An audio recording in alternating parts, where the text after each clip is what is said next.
দেখুন বন্ধুরা, আমার একটা ছোট্ট লঙ্কা গাছ। এই গাছটা আমি নিজে বসিয়েছি। এই গাছটার নিচে অবশ্য আর একটা গাছ বসিয়েছিলাম পরে। দুটো গাছ আছে, একটা বড় একটা ছোট। তো দেখুন গাছে কত ফুল এসেছে আর কত হাওয়া হচ্ছে। বাইরে প্রচুর হাওয়া হচ্ছে।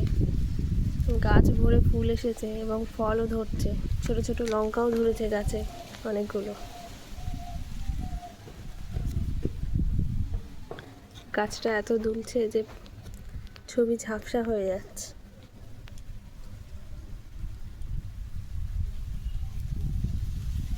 কিন্তু একটা সমস্যা হলো যে গাছে পিঁপড়ে লেগে গেছে আর ছোট ছোট পোকাও হয়েছে দেখছি। এখানে দেখুন ছোট ছোট পোকা ধরে, এই পোকাগুলোর জন্যই সম্ভবত পিঁপড়ে হয়েছে। তো আমি এই গাছে একটু স্প্রে করব, একটু শ্যাম্পু আর হলুদ গুঁড়ো আমি জলে গুলে নিয়েছি। এই গাছটাতে স্প্রে করব, দেখা যাক এই পোকাগুলো মরে নাকি। ছোট ছোট পোকা হয়েছে। তো আমি এই বোতলের মধ্যে স্প্রে বোতলের মধ্যে হলুদ আর একটু শ্যাম্পু গুলে নিয়েছি। এটা আমি এই গাছে একটু স্প্রে করে দেব।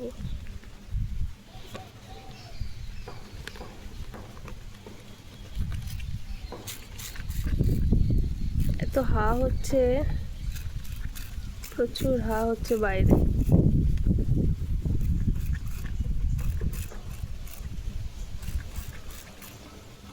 দেখা যাক পোকাগুলো মরে নাকি।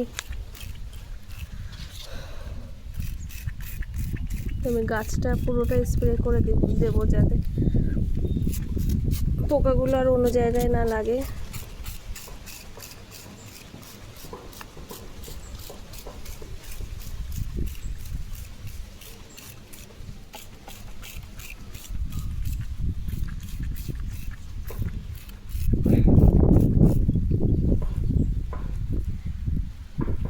ব্যাস, আমার স্প্রে করা হয়ে গেল।